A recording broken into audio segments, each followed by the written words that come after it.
vídeo para não ficar muito pesado, né? Então vamos dar continuidade. Como eu estava dizendo, então devemos ter cuidado, porque Satanás, ele é o mestre das coisas aparentemente lógicas. Jesus, ele estava faminto, sim. Ele tinha o poder de transformar pedra em pão. Mas aí ele fugiria do propósito, né? Então, assim, o diabo ele sugeriu que Jesus ele tirasse vantagem do seu privilégio especial. É como se ele dissesse assim: é justo que o Filho de Deus passe fome? Ou seja, ele tentou Jesus a fazer alimentos não autorizados. Por que não autorizado? Por dois motivos. Primeiro, Deus levou Jesus ao deserto sem alimento para ser tentado. Segundo, como poderia, né, Jesus usar o seu privilégio especial, visto que o plano de Deus era que Jesus enfrentasse as tentações na esfera humana, usando tão somente os recursos que temos à nossa disposição, que é a fé, que é a oração, o jejum, a obediência, o saber esperar, o confiar. Satanás, ele atua justamente na área que estão mais vulnerável. E a vulnerabilidade de Jesus, naquele momento, era a fome, né? A gente pode até dizer assim: poxa, a gente pensando humanamente, né? Sendo nós, poxa, Jesus ele poderia ter transformado pedras em pães.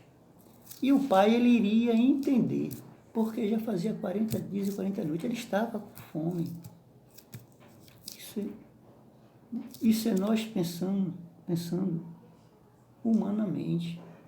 Mas Jesus, se fizesse isso, ele fugiria, como eu disse antes, ele fugiria do propósito, né? Mas Jesus o enfrentou, o tentador, está lá no versículo 4, dizendo assim: Jesus, porém, respondeu: está escrito, não só de pão viverá o homem, mas de toda a palavra que procede da boca de Deus. Jesus, ele não se curvou às propostas de Satanás, porque o obedecer ao Pai era a sua prioridade. Amém, meu irmão? Então, lá no versículo 15, ele diz assim: então o diabo levou a cidade santa, colocou sobre o pináculo do templo e lhe disse: se és filho de Deus, atira-te abaixo, porque está escrito: aos seus anjos ordenarás a teu respeito que te guardem, e eles te susterão nas suas mãos, para não tropeçares em alguma pedra. Ora, a partir daqui, a gente percebe que Jesus, ele venceu numa área, e o diabo, ele automaticamente, ligeiramente, ele já correu para usar de outra estratégia para tentar Jesus. Ele percebeu que Jesus respondeu: está escrito. Quando Jesus disse está escrito, ele percebeu que Jesus ele usou a palavra para se defender. Ao que foi que ele fez? Ele usou essa mesma palavra para tentar Jesus. Quer ver? Abra a sua Bíblia lá no Salmo 91.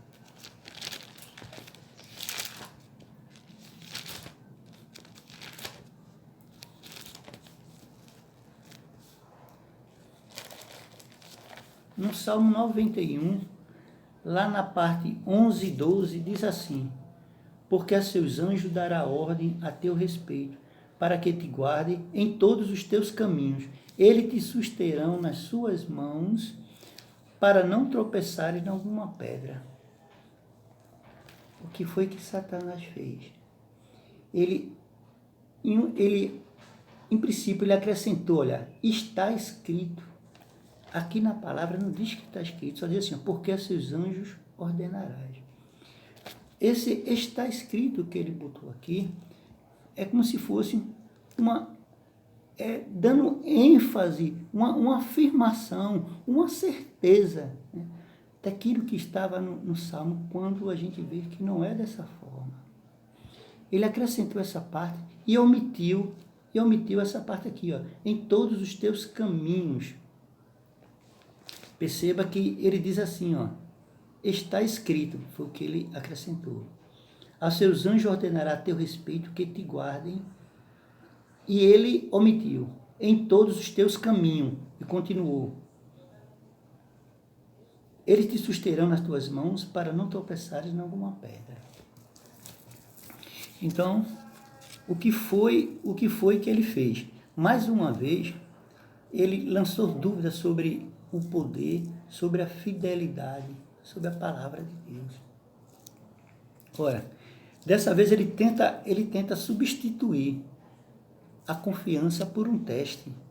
Ele pega uma passagem fora do contexto, porque o Salmo 91, ele conforta o homem que confia, o homem que acredita, o homem que espera no Senhor. E trocou por um homem que sente a necessidade de testar, de desafiar o Senhor.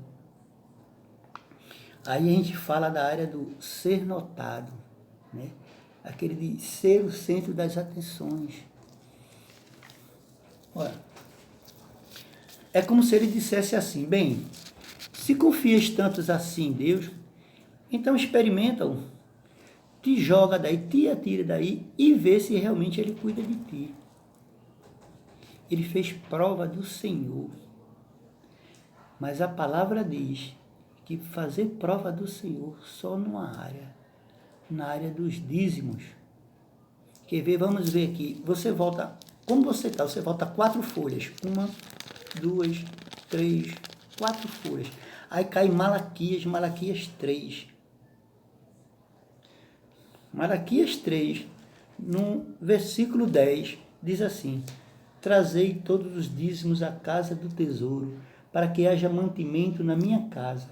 E provai-me nisto, diz o Senhor dos Exércitos. Amém, meus irmãos?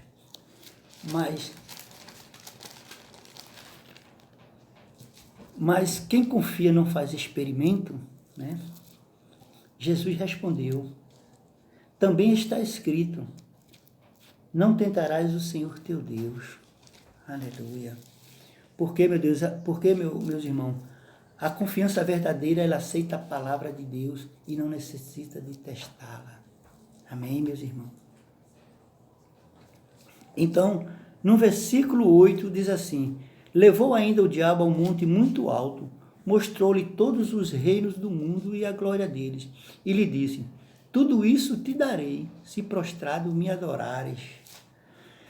Aí a gente entra na área do ser adorado, que era o desejo de Satanás, né? Foi o desejo de Satanás que Jesus o adorasse, que Jesus se prostrasse diante dele, né? Mas aí Jesus não se curvou diante da tentação de Satanás. Jesus, ao contrário, ele teve sabedoria. Ele em momento algum, ele contestou as palavras de Satanás quando dissera que possui autoridade sobre este mundo. Porque lá em João 16:11, o próprio Jesus ele afirma que Satanás ele é o príncipe deste mundo. Mas embaixo diz assim, ó, tudo isso te darei se prostrado me adorares. Ora, vamos por etapa. Primeiro, o que é que ele está oferecendo? Ele está oferecendo o reino do mundo. E Jesus já havia essa promessa para Jesus. Deus já tinha prometido a Jesus. Se a gente for lá no Salmo 2,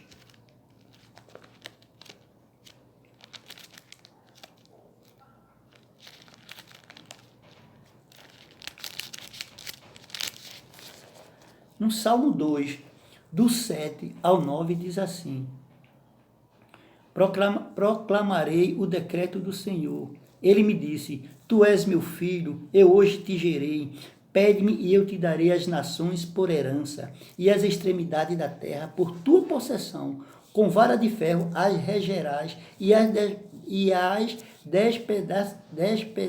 despedaçarás como vaso do oleiro. Como vimos, já havia a promessa. Só restava saber como Jesus ele ia conseguir esse reino. Quando Jesus ele ia assumir esse reino. Como? Com sofrimento, através da cruz. E quando ele ia assumir esse reino?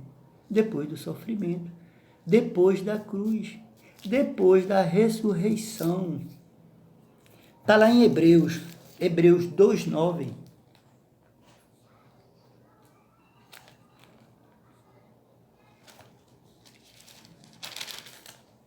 Hebreus 2:9 diz assim: Vemos, todavia, aquele que por um pouco, tendo sido feito menor que os anjos, Jesus, por causa do sofrimento da morte, foi coroado de glória e de honra, para que, pela graça de Deus, provasse a morte por todos os homens.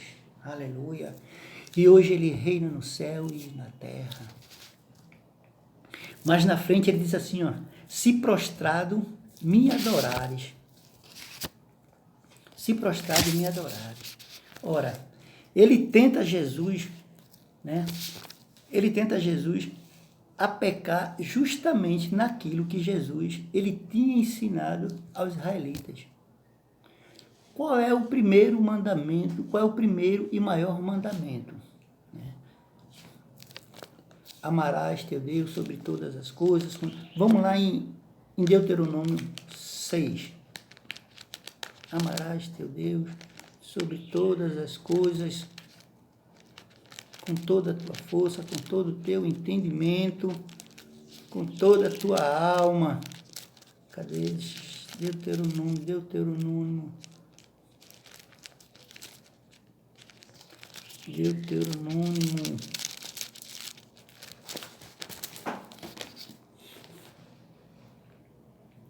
Deuteronômio 6.